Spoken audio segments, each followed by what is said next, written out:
you've got a way to catch them. And so I think Na'Vi has assessed everything pretty well. I think in some ways they're actually pretty aligned with our thoughts, and I think they have great chances here. I think they've done really well for themselves. Very strong draft. I feel like all their heroes scale incredibly well. Like Spirit Breaker is such an underrated hero right now, in my opinion. And you have the Puck scaling into late game, Abbott on Pango. I feel like they're definitely not on the timer here. What does the Spirit Breaker add then compared to, the Bounty Hunter that you were talking about? Like, why is he an underrated hero? I mean, if Na'Vi gets a hit, it's like you can't show on the map. You're just gonna get charged across, and then people can start running to the guy. So it becomes really hard to show. It becomes really hard to push out waves against the Spirit Breaker.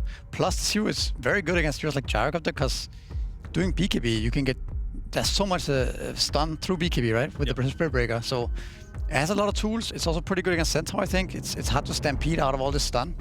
Is it Ember for BZM? Oh, Shaker. Oh, we don't see Shaker too often. But for Tundra, their lineup had become Gyrocopter's everything. Spirit Breaker, like as we mentioned, is the best hero against it. You just always stop kind of the 4 Protect 1, but a Shaker here we don't see too often. I feel like when you are against Spirit Breaker, you want mid laners that can stop the charge through the middle of the map, right? So Ember is often quite good, Void Spirit's quite good, you've got Remnants or Spirits, and for Shaker, again, you have Fissure. You have good vision, you see him coming in, you can always stop that charge from a distance. And also against Pangolier, right? You put the Fissure down, you stop his roll. It's an interesting Shaker pick. Again, it's quite rare, but against Pango and Spirit Breaker, Fissure alone is quite disruptive. My big question though, T, is some of the highlights. One thing you loved about Tundra and their wins yesterday was leaving 33's hero closer towards the end of the draft. This time, they've reversed it. It's all the way at the start. They open it with the Centaur. It doesn't have any flex. It doesn't change. Is this now a lineup of Na'Vi that's able to shut it down? Are you afraid they can't play through that Centaur? No, I think the Centaur's fine. It's so broken of a hero that it's perfectly fine to be first phase. That's not what I want to hear. No, if you were talking about maybe like a Doom or something, then yeah, we got some problems, right? But Centaur, the win rate that it has, the way that you play with it, the fact that you have the Hoodwink, I'm expecting Tundra to be very happy with their laning phase. But they just need to be ready that Na'Vi will probably overlap their heroes quite early. And if Tundra aren't ready, then that's where the snowball can occur. But Tundra's lineup, it's just very clean. It can play any stage of the game as long as they're not, 10k down and having to, play comeback.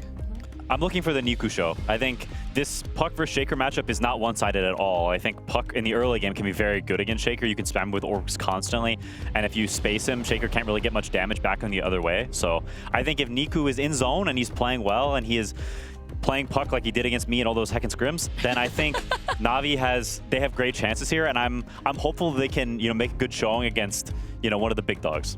I think they also have the potential to really snowball the Puck with the supports. The way I see it is Spirit Breaker charging mid with the Jakiro coming in. It's not that easy for the Shaker to deal with. If he doesn't have stacks or if he doesn't have a good landing phase, this hero is very slow. All right, well, I like you guys leading up into what is sure to be a fantastic match here. All eyes are going to be on this mid lane. Puck up against Earthshaker, BZM up against Niku with that best of one, Tundra up against Na'Vi.